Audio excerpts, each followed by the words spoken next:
Bom dia a todos, que todos sejam bem-vindos à nossa aula de hoje.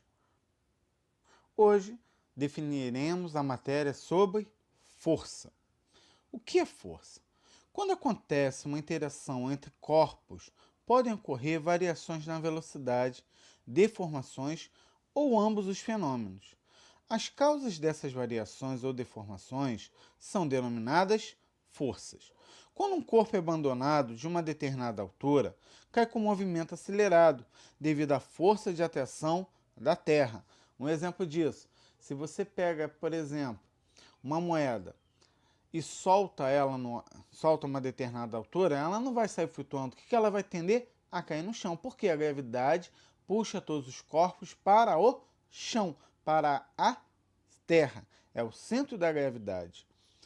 Então, ao chutarmos uma bola, o pé faz sobre ela uma força, que além de deformá-la, inicia-lhe um movimento. Lembre-se, quando você chuta uma bola, você exerce uma força sobre o seu pé, exerce uma força sobre a bola, porém a bola também exerce uma força sobre quem? Seu pé. São a mesma direção, porém sentidos contrários. Quando a superfície dos corpos que interagem se tocam, a força é chamada de contato. Exemplo, interação pé-bola. Ocorrendo a interação, estando os corpos à distância, a força é chamada de campo. Exemplo, interação terra-maçã. O que eu quero dizer com isso? Quando você tem uma maçã lá no pomar e essa maçã madura ela cai do pomar, o que está ocorrendo? Ela está sofrendo uma interação, que a própria gravidade naturalmente vai fazer com que essa maçã o quê? Venha para o centro da Terra. Então, forças são interações entre corpos, causando variações no seu estado de movimento ou uma deformação. Tal qual a aceleração, a força é uma grandeza vetorial, exigindo, portanto, para ser caracterizada uma intensidade, uma direção e um sentido. Então, força não é uma grandeza escalar, não é aquela grandeza assim, por exemplo, metro. Tá? Ela é uma grandeza vetorial. Toda grandeza vetorial ela depende de ser definida por três condições: intensidade, que é o seu valor, uma direção, né, para cima, para baixo, direita, esquerda, direita, esquerda e o sentido, que é direita e esquerda.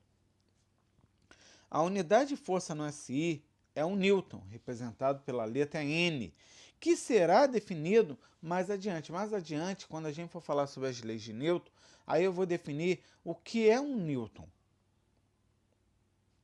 Força resultante. Seja uma partícula na qual estão aplicadas várias forças, esse sistema de forças pode ser substituído por uma única força, que é chamada de força resultante, que é capaz de produzir na partícula o mesmo efeito que todas as forças aplicadas. Antes de eu entrar nesse exemplo, a gente pode falar sobre força resultante, a questão daquela brincadeira do cabo de guerra. O que é o cabo de guerra? Uma corda em que duas pessoas puxam na sua extremidade.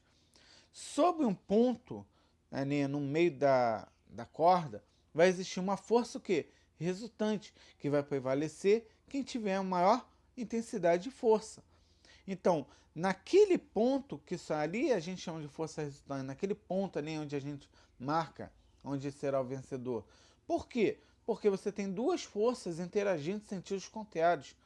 Você tem a mesma direção, porém o sentido contrário. Só para você se lembrar, tá? Que é isso aqui, ó. Você tem uma força vindo para um lado, uma força vindo para o outro, e tem um ponto aqui. Então você vai ter a força 1, você vai ter a força 2. Nesse ponto aqui, você vai ter o quê? A força resultante, que vai prevalecer.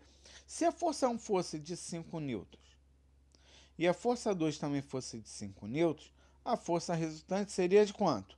Nula. Por quê? A intensidade nesse ponto é a mesma. Isso que é força resultante. É isso que a gente vai estudar agora, tá? Então, exemplos. Duas forças F1 e F2 de intensidade 4 newtons atuam no mesmo ponto material, formando um ângulo alfa entre si. Determinar a intensidade da força resultante para os seguintes valores de alfa: 0 graus, 60 graus e 180 graus. Então vamos lá. Sendo alfa 0 graus, as forças têm a mesma direção e o mesmo sentido. Observe que elas estão indo para o mesmo lugar. Dessa forma, a força resultante é a soma da força 1, que é 4, com a força 2, que é 3. 4 com mais 3, 7 nêutrons. Na letra B, alfa vale quanto? 60 graus. Observe que F1 e F2 formam um ângulo aqui de 60 graus. Ó. Aqui está a força 1, aqui está a força 2. A força resultante é essa forcinha aqui, ó, que é a junção de F2 com quem? Com F1.